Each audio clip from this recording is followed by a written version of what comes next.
Hey guys, it's me again. It's Saturday night. I'm coming on strong. It's Friday night and I feel alright. I just want to say thank you to everyone who does subscribe. I have gained some subscribers in these last months, more so than I have in this last year. So I just want to thank you guys. All have been so lovely, and all of your feedback and all of your messages have been so great. So I just want to say that before I start off. Last night's video was quite intense and raw, so I do want to say that I am a vessel and a messenger. So I know that this is going to be about, I'm going to do the energy reading, and I just want to talk about something that I've noticed, and I actually had some scenarios that kind of shaped this situation for me, and I wanted to talk about this, and it's going to be the topic of God's waiting room. For those of us that don't know what God's waiting room is, this is not my first time to God's waiting room, but it is a state of being. It's actually a comforted state, and it's a different style of tests and trials, different from that of which was the trials and tribulations at the start of our hero's journey, our fool's journey, our Christed path, whichever way you want to put it. Now this applies for chosens, angelic, starseeds, empaths, whichever crown you wear or you want to tell or know that you're on. That's what this is about. So the thing is that when you are in God's waiting room, and especially at the beginning stages of the path, you'll notice that you will come back again to God's waiting room, and there's going to be three things that usually take place when you're in God's waiting room. You're going to be in a time of reflection. You're going to be in a state of determination that the future is not preset. And then you're going to be in this knowing of the evolution of the I am state that you are in presently right now. So the thing is that when you're in God's waiting room and you're in this time of reflection, we go there the first time during our trials and tribulations when we're beginning on our stage of the path. And when we're in that time of reflection in God's waiting room, it's a little different. And the reason why I say it's a little different is because when you're in the beginning stages, you are basically in your trials and tribulations. And what that means is that you are getting, the whole world is evolving to you stepping out of the matrix and you resonating at a different vibration. That vibration that you hold is one of a truth bearer.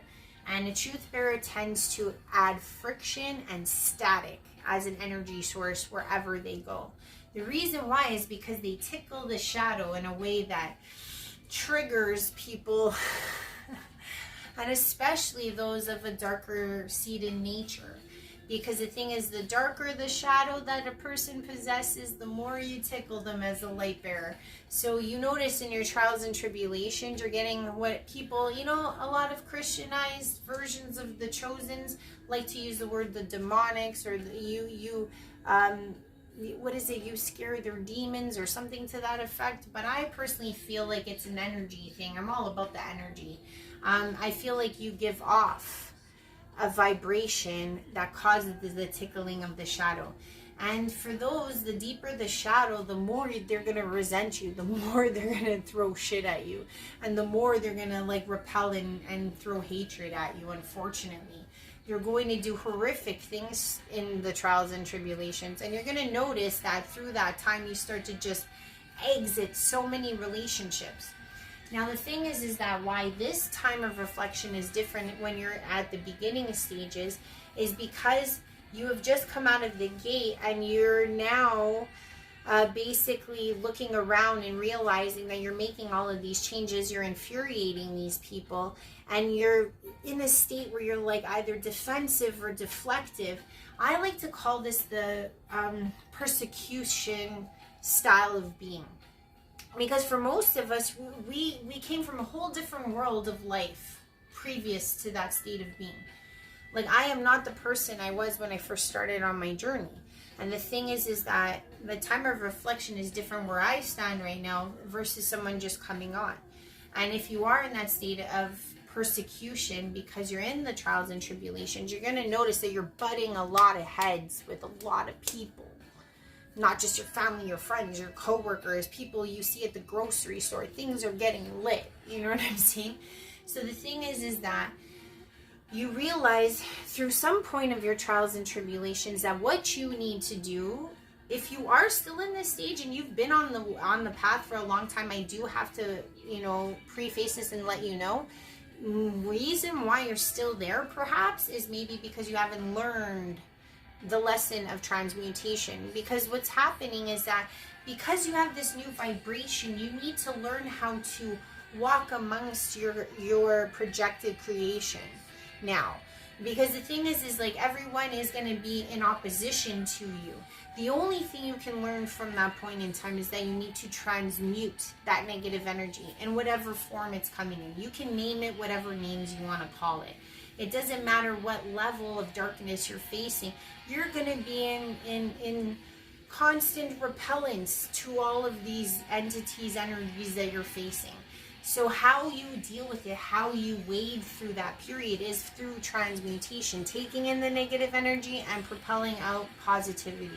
And how you do that is by trying to re-establish or recalibrate your light vibration against the shadow vibration. And what happens is that melding is the transmutation. You're taking the negative, creating the positive. You're now creating, darkness into light. And then what's happening is you're yin and yanging yourself into a middle medium ground, where it's like you start to learn through those trials and tribulations how to transmute.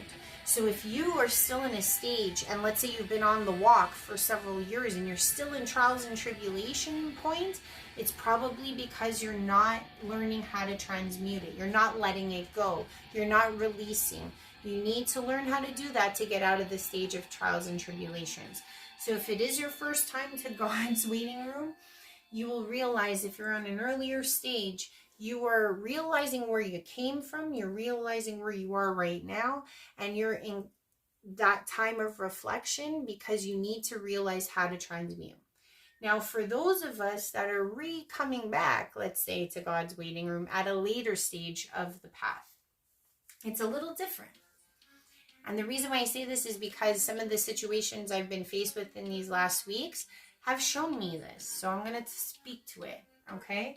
So one situation I'm going to bring up is that when I was in my trials, and what I mean by the persecutory relationship you have with people in that point, you're very deflective and you're very defensive.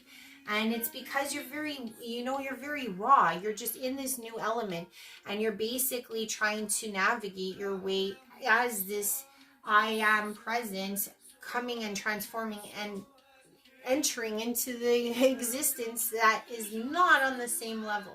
So the thing is that you get very defensive and you try to go in this fight or flight mode all the time, what I like to call warrior mode, because you're constantly being bombarded with all these different hatred energies, or what some people would just call sheer out assholes, and you're trying to figure out, how do I get through this? Now, the thing is that when you are in that persecution mentality and or reactionary state of being, you find that your time of reflection is different. For those at a later stage that have learned to transmute, we are now in a salvation mode. Because now it's like we've realized how to transmute those energies, and now we can now start healing people or helping people. We're whole in a sense. We've healed, and we're now able to help others.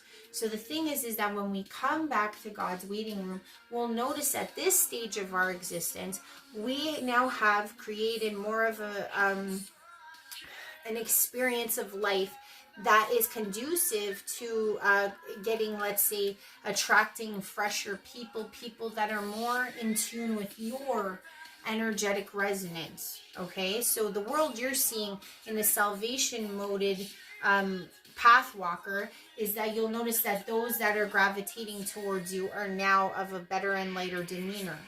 Now, the thing is that when you are put into God's waiting room, once again, in that state, in the salvation mode state, later on in the path, you'll notice that these same scenarios that you had in the trials and tribulations may resurface again.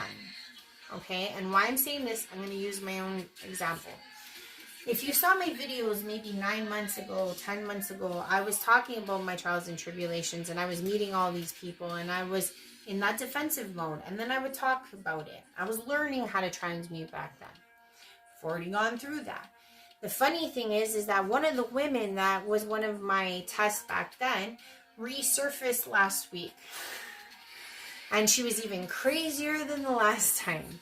So the thing is that when she did come to face me, I was just walking with my son, and here I have this like 6-year-old raggedy woman who has a deep drug issue, and it's not to say anything, but she looks really downtrodden. After not seeing her for about 9 months, she looks worse off than she was the first time she interacted with me, that I blew up back at her, you know, in the fight or flight mode.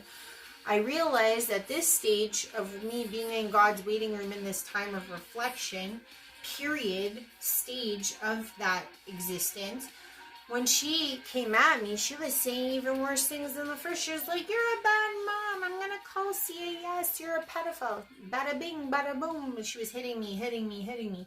And realistically, after all the, you know, the recalibrating I've done through my time, it's like water off a duck's back in a sense. At this point, you know what I mean? We get so used to it that we're just like, okay. I just turned to her and I said, you know what, you need to get help. I picked up my son and I turned myself away. Now, this is the difference between this exact, right? This exact action I just did will determine if you're still in the persecution mode or if you're in the salvation mode. I turned, I started to proceed on. I had the wagon in one hand and I had my child in the other. It was an awkward position. And right there was an agent of help. Right there when I did this. When I switched over salvation mode, my agent of help, my helper agent was right there. There was a man who was willing to take the wagon away from me and carry it for me while I carried my son in that awkward position. Now the thing is that what I mean is that had I had stayed this way, just ranting with this woman, I would have lost my helper agent, okay? It would have been a traumatic situation for my son. Now, the thing is that my older self, right, when that woman came at me last time, I was in such a raw state because of everything I had gone through. I was coming into my vibration. I was in that fight or flight mode all the time, the warrior mode. I literally was like lashing out the last time at her. Okay, so the thing is that now that I'm in that time of reflection in God's waiting room, this version of test that came was to see what I had learned.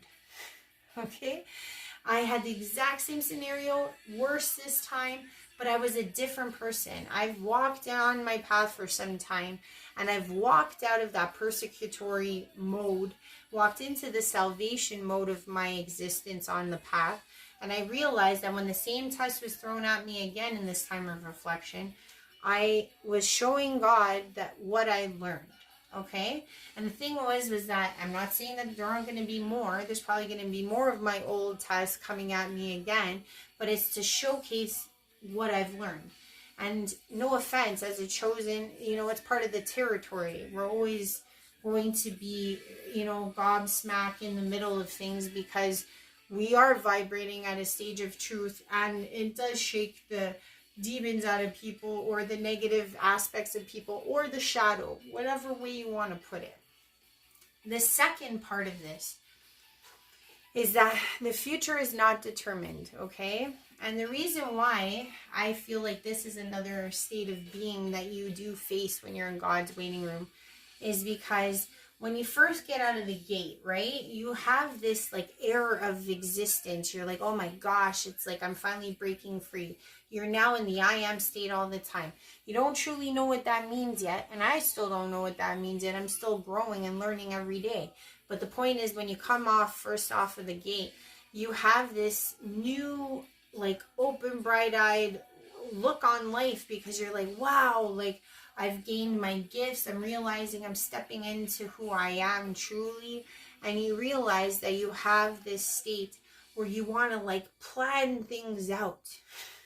You're like, oh, I'm going to build my ministry, or I'm going to do this, or I'm going to do that. You have all these ideas, and you're so determined to facilitate the future you're wanting to see, right? And the thing is that in that earlier stage of the existence of the path, you feel like you still have a grasp um, on actually creating future plans such as those. And the thing is that at the second time around, when you do end up in God's waiting room and you're in that same determination of what your future will be, you realize at this point, you don't have any other grasp other than what your energy is, what your love is about, and what your passion points to. Okay? You know that manifestation is a state of the now. You know that manifestation is continually here, presently. Like what you've manifested is here currently now. You have it, right? When you're on the beginning stages of the path, that concept still doesn't exist really. And the thing is because you feel like you can control your steps. You still feel like you're in control of the steps. So the thing is that you feel you can command your future.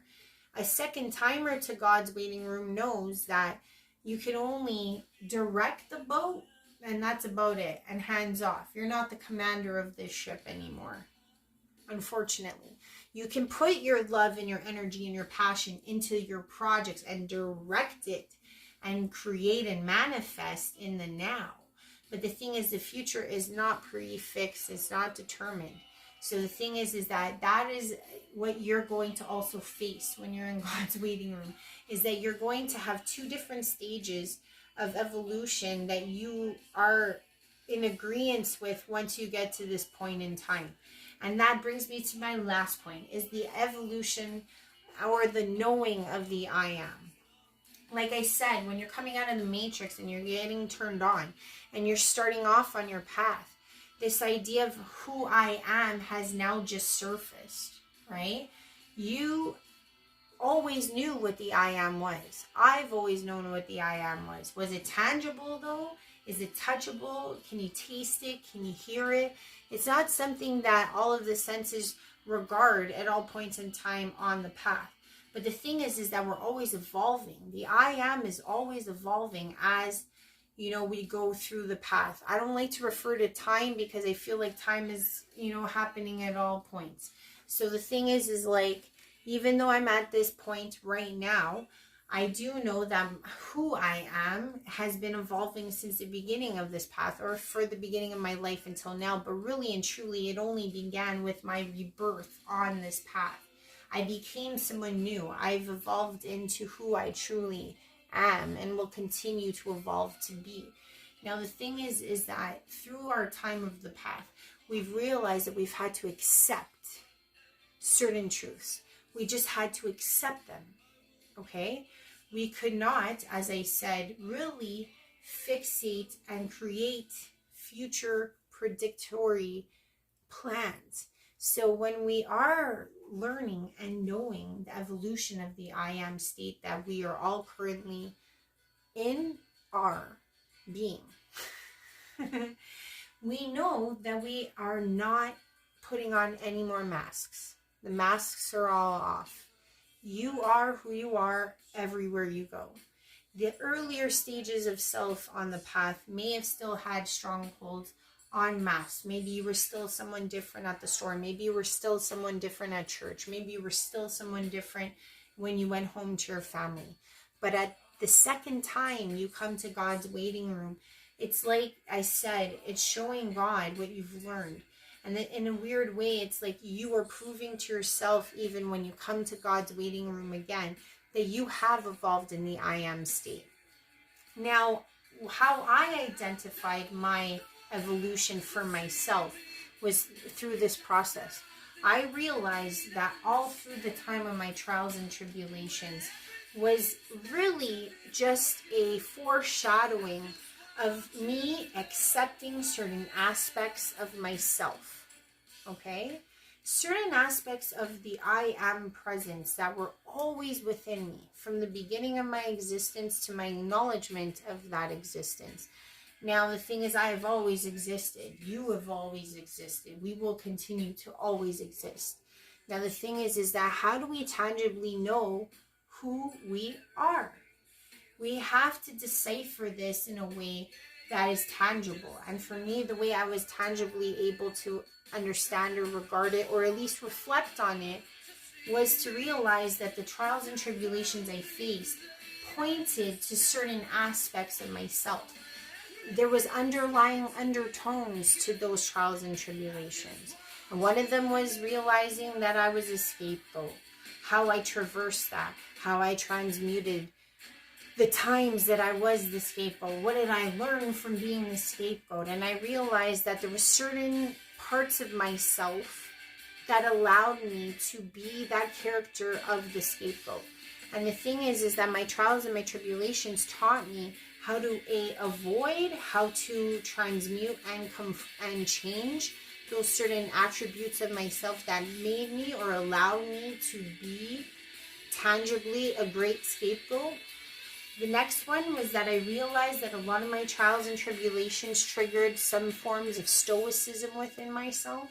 Things like integrity, things that I have always been since the beginning, but maybe my shadow and the mask that I wore at my previous life wouldn't allow me to see that I truly was. And once those masks came off and I stepped onto my path, I realized that I had all those formations of stoicism within me. Things like integrity, and I've made videos on that as well. And also what I realized is a lot of my trials and tribulations, as I learned to transmute them, was bringing me to a childlike, innocent state, because I was realizing that it was all about love.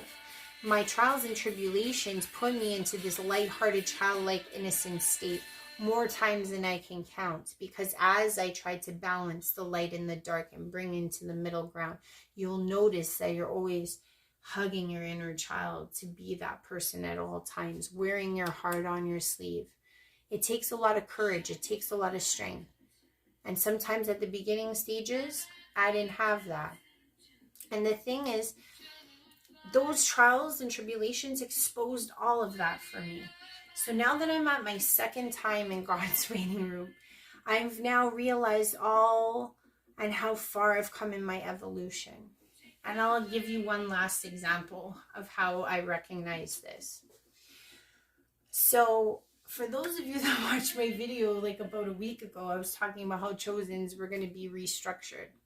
And I said that it was going to come to me. It was going to come to my doorstep, right? Now, you have to understand that this was hilarious in all aspects, because the lawyer I work for, literally the next day during a web meeting, he was like, Ashley, he's like, I got to talk to you. And I was like, uh-oh. I'm like, that doesn't sound good. That was my first instinct. And the minute that he said that, it was like everything went into slow-mo for me. And I heard a resonance through Mother God in my stream. And the only thing I heard is, that's it. And I was like, oh.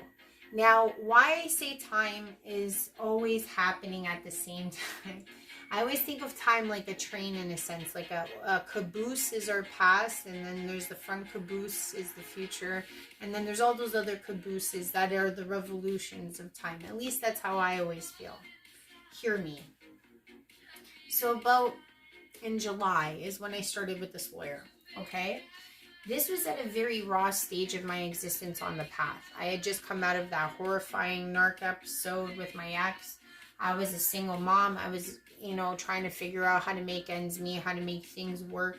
I was getting that gift of mediumship and channeling that came back to me to try to traverse. And it was a lot of plates all going at the same time for me around that time. And it was like I was being pushed. Like the minute I got my ability, I started really going off to the streets. I really started trying to show people what I could do. I had never done anything like this. So I was making a lot of mistakes and trying different avenues, you know what I mean? But it was like, I was like, how do I turn this into something tangible? How do I turn this into a business? I don't even know what to do with this yet, So there was a lot of spinning plates.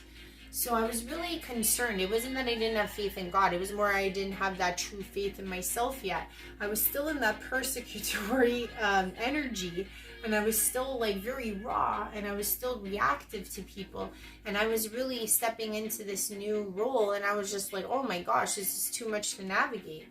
So basically, like I said, when we do these relinquishings and when we basically like do this acceptance, I had said out to them, to Mother, Father, God, I was like, I need a job. I don't want to do a full-time job because I want to start this process. But I'm like, I need something. And when that time came, it was like, I know this is going to sound weird, but Dad was more like, no, she's going to just go dive in the water. And Mom was more like, no, she has a child and she's concerned and she's going to maybe fall off her path if she's too worried.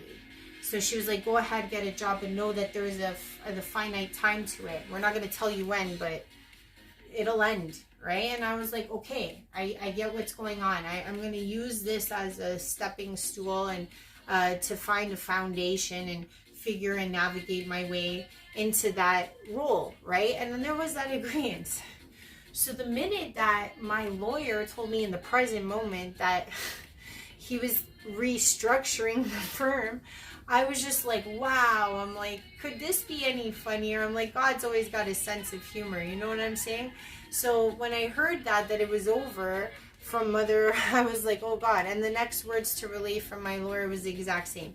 He was deciding to just pack up his business, restructure it and sell it off, and basically move to Arizona. And that was his plan. His 50th birthday just sparked it all. And it doesn't matter what his reasonings was. He's going for his life purpose, and I'm always going to be about that. But at the same point, I was like, okay, so now I'm at this evolution of the I am present in this state, right? It's like as if, like I said, in the time of reflection, your tests come back, okay? So I am like staring at my past self. We're like, imagine we're two mirrors, right? Looking at the same exact scenario, but at two different states of being. And I'm literally now saying to myself, I've got this. You know what I mean? I'm like, I got this. It's going to be, different. It's going to be something challenging, but I feel like I have a strong hold in myself of who I am enough to know that I can do this now. And the thing is like my previous self had anxiety, and that's not me anymore. But the thing is that I am in God's waiting room, right? I have been for I would say several months now. And I was given the exact same test to showcase to myself, to God, my evolution of the I am state that I am.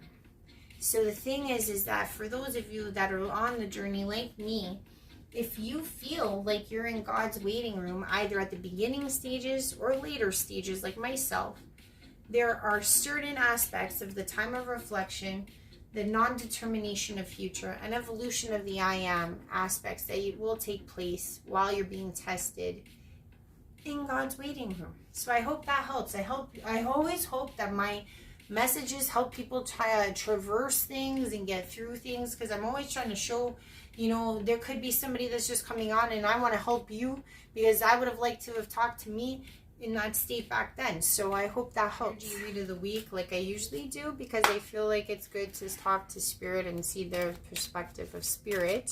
So let's see what the energy cards read out for today. I hope that my message earlier was helpful. The first one, there's too many. Okay, let's go. Whoa. Okay, there we go. Adjacent possibilities again. Okay, so we're still in that energy. Sounds like a plan. We're still in God's waiting room. And there's all these possibilities. No, I'm joking. I always feel like God's waiting room is a little bit. Rest and rejuvenation. Oh my God. More like waiting and resting. That's awesome. I've never seen that card yet. That's the first time. Okay. Can I get another card, guys? Guys and gals of the energy, the spirit of energy coming today. I hope you guys are doing well. Thank you so much for being a part of this. I honestly feel like I wouldn't be here. Well, I mean, I would be here, but it's more fun with you guys. So that's why I do these readings, because I feel like it's a way to engage us all instead of me just, you know, trying to funkify everything. But, yeah, let's see. Does anything else want to come out? Wow. No, it really doesn't seem like it is. Look how much I'm shuffling. Oh, wait. Sorry. As I said, that one just flew out. Journey. Is it just me, or is everything reflective of what I was just talking about? Especially when you see what these cards look like. This is more what I'm talking about. You know what I'm saying? Wow. This one flew out too. Archangel Ariel. That might be the only one that doesn't really seem to make sense. But there's always got to be an angel on our path. So, adjacent possibilities. And if you look at this, it looks like a hallway with a lot of possibilities. And you're just chilling here looking at all the possibilities.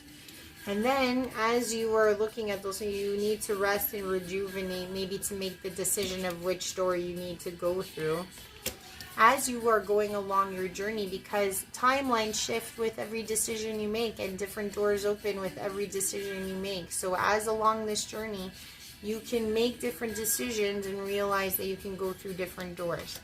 And maybe Archangel Ariel is a representative formation of a guider for this time period that we're in.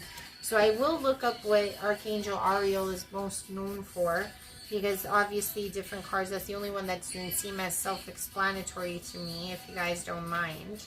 But let's see. Oh, okay, great. This is to do with creativity, greater comfort, and intimacy. Get creative.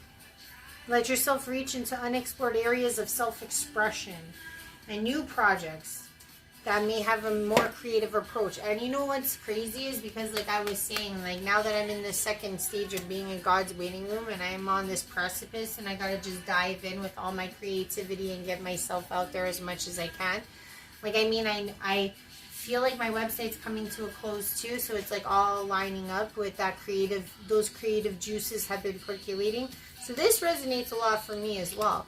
But I think it will resonate for you guys a lot too, because the thing is, as we are evolving in our I am state, we are getting creative with what that means. So here we are with our adjacent possibilities staring right at us, all the possibilities that we could shoot for, because like I said, the future is not fixed. Okay? It is not determined. We only know our energy, we only know our love, and we only know our passion. Our passion projects, our creative projects, right? That will, right? We don't know what the future holds, but we know that we can tangibly touch and go through doors of possibility. And these have to do with what we've manifested. They are in the present state of the now. And the reason why we were able to get to this stage of where we have these different possibilities on our journey, right, is because sometimes we are in God's waiting room, resting and rejuvenating, reflecting, realizing, evolving. Okay, so sometimes it's like, you know, sometimes I remember when I was in my older stages, I was always like, oh, I gotta go. I gotta do. And it's not to say that I don't go and do, but what I notice is that when you're in the flow state, it's like you're not fighting against the current anymore. You're resting more, you're rejuvenating more, you're being better to yourself. You're going in the gym, you're eating right. You're trying to do things that are more progressive. You're not drinking, you're not vicing. You're doing your best, right? So you're always in the state of rest and rejuvenation, at least more so on this part of the journey, okay? So the thing is that I feel like this is really relative to what I was saying, because we have these possibilities on our journey through our rest and rejuvenation, through our time in God's waiting room, as we're reflecting and figuring things out and how to put forth the most creative force that we have of the I am presence in us today. You know, in the now. So I hope that helps everyone. I know that this was a different type of situation I was bringing forth today, but I feel like God's waiting room is a place that we will revisit many, many times. And every time it's to showcase what we've learned. And I hope this helps, guys. I love you lots. Have a great night.